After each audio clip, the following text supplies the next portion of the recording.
Hola, bola de esperpentos visuales, les habla su rana roja favorita después de mucho tiempos de no subir un video que sea de su verdadero interés.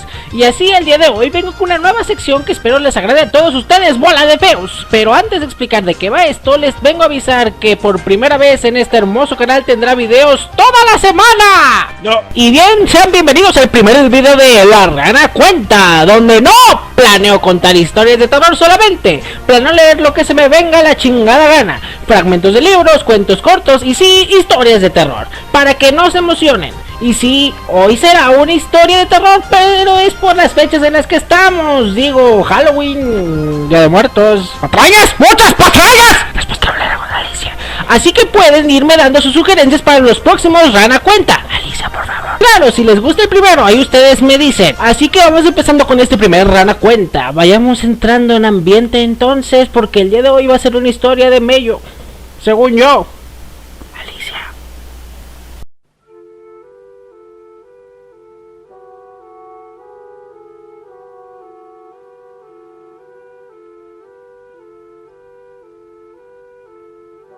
Algunos de ustedes habrán oído que Disney es responsable de al menos un real y vivo pueblo fantasma. Disney construyó el centro turístico Isla Tesoro en la bahía de Baker en las Bahamas. No comenzó como un pueblo fantasma. Los cruceros de Disney realmente llegaban al centro y dejaban turistas para que se relajaran con todo lujo. Esto es un hecho, pueden buscarlo. Disney invirtió $30 millones en el lugar. Luego lo abandonaron. Disney culpó a las aguas poco profundas, que no permitían a sus barcos navegar adecuadamente, e incluso culpó a los empleados, diciendo que, como eran de las Bahamas, eran muy holgazanes como para trabajar en un horario preestablecido. Ahí es donde los argumentos de su historia terminan. No fue por la arena, y obviamente tampoco fue por los empleados holgazanes. Ambas son excusas convenientes. No, dudo sinceramente que esas razones fueran legítimas. ¿Por qué no creo la historia oficial? Por el Palacio de Mowgli.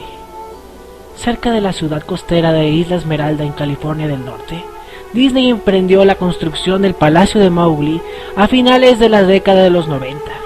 El concepto del parque temático era la jungla, con un gran palacio en el centro del lugar. Si no están familiarizados con el personaje de Mowgli, quizá deberían tratar de recordar la historia del libro de la selva. Mowgli es un niño que fue abandonado en la jungla, en donde fue criado por animales y a la vez amenazado y perseguido por otros animales. El Palacio de Mowgli fue un proyecto controversial desde un inicio. Disney compró 1 tonelada de tierra de alto valor para ello, y de hecho hubo un escándalo circundando en algunas de las compras. El gobierno local los acusó de querer dominar su territorio, y luego cambió de parecer y vendió las propiedades a Disney. En un punto, una casa que apenas había sido construida fue demolida sin que se dieran motivos. La tierra que el gobierno tomó estaba destinada a un proyecto ficticio de la construcción de una carretera. El pueblo, sabiendo que iba el asunto, comenzó a llamarla la pista de Mickey Mouse. Luego vino el arte conceptual. Un grupo de empleados estirados de Disney convocaron a las personas a una presentación pública. Su intención era venderles la idea de lo lucrativo que sería el proyecto para todos. Cuando mostraron el arte conceptual, ese gigantesco palacio indio rodeado de una jungla lleno de hombres y mujeres vestidos con taparrabos y equipamiento tribal, baste con decir que todos perdieron la cabeza. Estamos hablando de un enorme palacio indio, jungla y taparrabos, no solo en el centro de un área relativamente rica, sino también en un área del sur de los Estados Unidos, un tanto xenofóbica. Era una mezcla cuestionable para ese punto de la historia. Pero Disney se apropió de la comunidad y no había nada que se pudiera hacer o decir al respecto. Los medios de comunicación estuvieron en contra del parque desde un comienzo, pero una extraña conexión entre los holdings de los medios de comunicación de Disney y otras instancias locales entró en juego y sus opiniones se dieron en dirección opuesta. Como sea, Isla Tesoro, las Bahamas. Disney puso esos millones y luego partió. Lo mismo sucedió con el Palacio de Mowgli. Las instalaciones estaban terminadas, personas realmente llegaron al parque. Las comunidades cercanas se atestaron de tráfico y se produjeron los contratiempos usuales asociados con la afluencia de turistas perdidos e irritados. Luego todo paró. Disney lo clausuró y nadie supo por qué demonios pasó. Pero estaban felices por ello. La pérdida de Disney fue muy hilarante para un enorme grupo de ciudadanos que no querían nada de eso para empezar. Honestamente, no volví a pensar en ese lugar desde que escuché que cerró hace más de una década. Vivía quizá a 4 horas de Isla Esmeralda, así que en realidad solo escuché los rumores y nunca experimenté nada de primera mano. Entonces leí este artículo de alguien que había explorado Isla Tesoro y publicado todo un blog sobre las cosas extrañas que encontró ahí.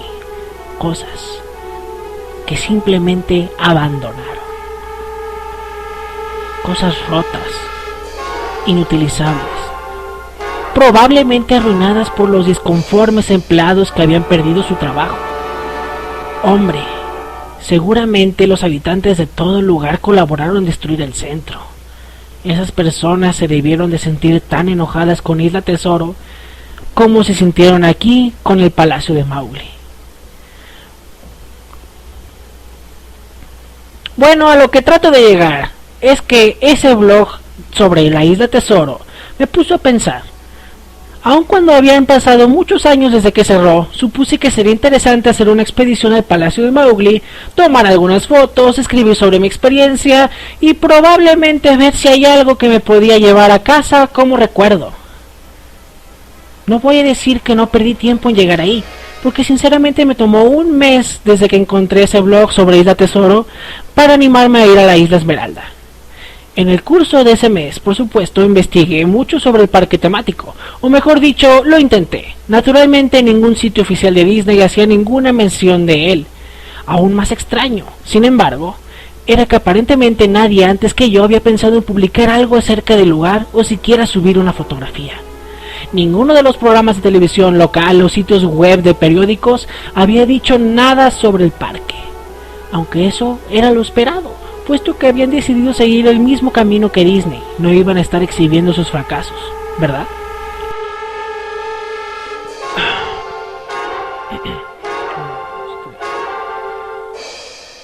Recientemente aprendí que las organizaciones pueden pedirle a Google, por ejemplo, que remueva enlaces de los resultados de búsqueda, básicamente por ningún motivo. Pensándolo bien, probablemente no era que nadie habló del lugar, sino que sus palabras se hicieron inaccesibles. Así que, en conclusión, apenas si podía encontrar el parque. Los lugareños no me ayudaron en nada, pues la mayoría eran inmigrantes que se habían mudado a la playa en años recientes, o antiguos residentes que solo me hicieron mala cara al momento que empecé a preguntar: ¿saben dónde puedo encontrar el palacio de...? El viaje en auto me llevó a un excesivamente largo camino de maleza. Plantas tropicales habían crecido descontroladamente y saturado el área junto con las especies de flora nativas que realmente pertenecían ahí, e intentaban reclamar su tierra. Estaba asombrado cuando llegué a la entrada principal del parque. Era una inmensa puerta monolítica de madera, cuyos soportes en ambos lados parecía como si se hubieran extraído directamente de secuoyas gigantes. La puerta en sí había sido agujerada en varios lugares por pájaros carpinteros y carcomida desde la base por insectos excavadores. Colgando en la puerta estaba una lámina de metal con letras garabateadas con pintura negra: abandonado por Disney. Claramente, la obra de algún antiguo residente o empleado que quería hacer una pequeña protesta. La puerta estaba lo suficientemente abierta como para entrar caminando, pero no en auto, así que, agarrando mi cámara digital, seguí mi camino. Los adentros del lugar estaban tan llenos de vegetación como la entrada: palmeras descuidadas sobre pilas de sus propios cocos, matas de plátano en un estado similar, recubiertas de su propio desecho apestoso y plagado de insectos. Había cierto choque entre orden y caos, ya que plantas perennes sembradas cuidadosamente se mezclaban con la maleza y pestilentes hongos ennegrecidos. Todo lo que quedaba de la estructura exterior estaba arruinado. Solo era madera podrida y varios trozos carbonizados de materiales identificables. Lo más interesante era una estatua de Balú, el oso amistoso del libro de la selva, que se encontraba en una especie de patio enfrente del edificio principal. Estaba esculpido en una posición jovial, con los brazos extendidos hacia uno, viendo a la nada con una sonrisa infantil, con mierda de ave cubriéndole su pelaje y enredaderas por toda su plataforma. Me acerqué al edificio principal, el palacio, encontrándome con que la fachada estaba llena de graffiti, en donde la pintura original aún no se había descarapelado. Las puertas de la entrada no solo estaban abiertas, sino que habían sido separadas de sus bisagras y robadas. Por encima de las puertas, o bien el amplio espacio donde se supone que deberían de estar, alguien pintó una vez más la frase "abandonado por Disney". Me gustaría poder contarles sobre las cosas increíbles que encontré dentro del palacio: estatuas olvidadas, cajas registradoras abandonadas, una super secreta sociedad de vagabundos, pero no. El interior del edificio estaba tan escueto, tan vacío, que creo que incluso se robaron la moldura de las paredes. Todo lo que era demasiado grande como para ser robado, mostradores, mesas, árboles artificiales gigantes, se encontraban reposando entre ese espacio deshabitado que amplificaba el sonido con cada paso que daba. Revisé todos los lugares que podrían parecer interesantes de alguna forma. La cocina era, como se imaginarían, un área para preparar alimentos industriales con todo tipo de utensilios, y el espacio, sin escatimar gastos. Cada superficie de vidrio estaba rota. Cada puerta colgaba de sus bisagras, cada superficie de metal abollada y dentada. Todo lugar olía a orina. El enorme congelador, ahora ni siquiera remotamente helado, tenía estante tras estante vacío. Había ganchos adheridos al techo, probablemente para colgar carne. Los baños se encontraban en el mismo estado que el resto del lugar. Había una capa como de 2 centímetros de agua estancada en el suelo, así que no me quedé mucho tiempo. Lo raro era que los inodoros y lavabos y los bidés en el baño de mujeres, sí, güey, goteaban o estaban húmedos, cuando lo lógico era que tuvieron que deshabilitar el servicio de agua desde hace ya mucho tiempo. Había muchos cuartos en el parque, pero naturalmente no tenía tiempo para revisarlos todos. Los pocos que sí revisé estaban igualmente destruidos y no esperaba encontrar nada en ellos. Pero pensé que había un televisor o radio en una habitación, porque me parece haber escuchado una conversación silenciosa viniendo de ella, aunque eran más como susurros, tal vez el eco de mi respiración, o solo otro caso del sonido de agua fluyendo engañando a mi mente, pero sonó como esto. No lo creía,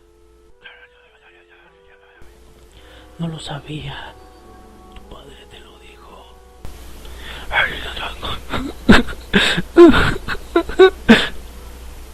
Lo sé, suena ridículo. Solamente les estoy contando lo que vivencié, porque creí que podría haber alguien en esa habitación. O peor, unos maleantes que se habían ocultado ahí y probablemente me habrían acuchillado. Cuando había vuelto a la entrada del palacio, supuse que no había encontrado nada que valiera la pena y había perdido mi tiempo. Mientras miraba fuera de la puerta, noté algo interesante en el patio, que aparentemente había pasado por alto. Algo que podría darme al menos una cosa que mostrara que me retribuyera lo que invertí en el viaje, aun si se trataba de una fotografía. Había una estatua realista de una pitón, quizá de unos 20 metros, enrollada y asoleándose en el pedestal ubicado en el centro de la zona. Ya casi era tiempo para que el sol se metiera, así que la luz caía sobre el objeto en el ángulo perfecto para una fotografía. Me acerqué a la pitón y le tomé la foto. Luego me puse de puntillas y le tomé otra. Me acerqué un poco más para ver los detalles de su rostro. Lentamente, casualmente, la pitón levantó su cabeza. Miró directamente hacia mis ojos. Se giró y bajó del pedestal yéndose a los árboles. Todos los 20 metros, su cabeza desapareció entre el bosque antes de que su cola siquiera abandonara el pedestal. Estaba atontado, completamente estupefacto. Mi boca debió de estar abierta una eternidad antes de que volviera en sí y la cerrara. Parpadeé un par de veces y retrocedí de donde había estado la serpiente, hacia el palacio. Aunque ya se había ido, no me iba a exponer a nada y regresé al edificio.